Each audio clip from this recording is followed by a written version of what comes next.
ley de la silla. Pero antes del corte yo les proponía un tema a nuestros panelistas de esta noche. Las principales tensiones que tuvieron que enfrentar ciertos presidentes de la República en distintos periodos y procesos históricos con los obreros, con los trabajadores en torno a esta lucha de reivindicaciones. Cristóbal García Huidobro. O sea, bueno, las historias, o los periodos son varios. Depende en qué te quieras centrar. Por ejemplo, en el caso de Gabriel González Videla, ahí hay un tema que es bien importante porque es durante el contexto también del auge, origen y auge de la Guerra Fría. El gobierno de González Videla parte en una alianza con el Partido Comunista que venía ya de antes, de la época del Frente Popular, con don Pedro Aguirre Cerda. Y González Videla tiene una frase que cuando le preguntan, bueno, ¿a usted no le molesta estar en alianza con los comunistas? Dice, no hay fuerza humana ni divina que podrá separarme de mi alianza con los comunistas. 2 años después proscribe el Partido Comunista a través de la Ley de Defensa Permanente de la Democracia, también conocida como la Ley Maldita. Entonces, eventualmente, uno podría ver cuáles son las motivaciones por las cuales el mismo González Videla saca del juego político a uno de los principales, si no el principal Partido Obrero de Chile. Supuestamente era porque los comunistas, que eran parte del gabinete, que tenían senadores, diputados, regidores, alcaldes, etcétera, estaban todos en una conspiración para derrocar al gobierno, que habían huelgas que las financiaban o servían de combustible los comunistas, etcétera. Entonces, todo eso había convertido al Partido Comunista en un partido contrario al gobierno.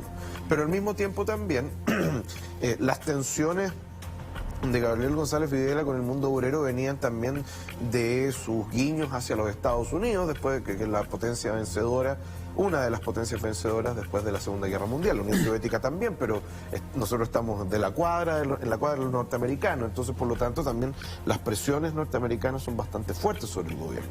Y de hecho González Videla trata de buscar ajustes también dentro de sus gabinetes precisamente para generar espacios, digámoslo, ya sea de desarrollo económico, de concierto con los grupos sociales. Entonces, y al sacar a los comunistas del juego, que implicó también confiscar literalmente los bienes del partido, que no eran pocos en ese momento. Ahora, paréntesis, frente a eso se podría esperar cualquier cosa de González Videla, es decir, está con los comunistas, luego los persigue. ¿Cómo podemos detallar esta ley maldita, ¿no? ¿Cómo podemos entenderla hoy? Bueno, no, finalmente una ley de proscripción, un partido político donde limita el libre juego democrático, ¿sí? Desde el punto de vista de la democracia liberal, si tú lo miras así. Ahora, lo importante tiene que ver con las consecuencias posteriores, ¿ya? Más allá de la eliminación de un partido político que tiene una militancia bastante grande, que en esa época sacaba entre el 10 y el 15% de los votos, lo cual es bastante dentro del electorado en esa época, está el hecho de que, por ejemplo, surgirán revueltas, algunas veces inorgánicas, descontento social con el gobierno. Primero, durante la década de los 40, ya desde el gobierno de Juan Antonio Ríos, el gobierno anterior, pero con mayor fuerza durante el gobierno de Gabriel González Videla, el enorme peso de lo que es la inflación en Chile va a hacerse sentir. Estamos hablando ya no de una inflación de un dígito, sino que estamos hablando de inflación de 2 dígitos sobre el 20%. Una devaluación constante del peso chileno respecto a la libra esterlina, primero después del dólar, que era el patrón que se establece para las divisas. Y eventualmente esto significa empobrecimiento. Tu dinero vale menos, ¿ya? ¿Qué hace el gobierno? Trata de emitir más dinero al principio para cubrir el déficit provocado por la inflación, pero no es suficiente. Se le ocurren medidas que van a ser extremadamente impopulares, cosa que hoy día es curioso porque nadie alegaría, alegan pero no hacen nada, que subir el valor del pasaje del transporte público. Y ahí viene la famosa revolución de la chaucha, se llama así por la moneda de 20 centavos, que era una moneda muy pequeñita que se acuñaba en esa época, que implicaba subir en 20 centavos el valor del precio del transporte público. El 16 y el 17 de agosto, si no me equivoco, creo, del año 1949, tenemos gente que sale a las calles a protestar, pero no solo a protestar, sino a quemar buses, a darlos vueltas, etcétera.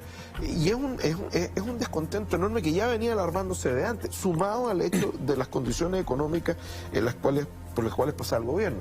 El manejo de la situación de crisis por parte del gobierno de González Videla no fue bueno, es ser generoso, digámoslo. No vamos a caer en las mismas lógicas que quizá lo que se hablaba antes en el panel de masacre, donde finalmente se desenvainan los sables y se manda al ejército a reprimir de manera bastante cruel y, por no decir, asesina, digámoslo, a la gente que ya no es un grupo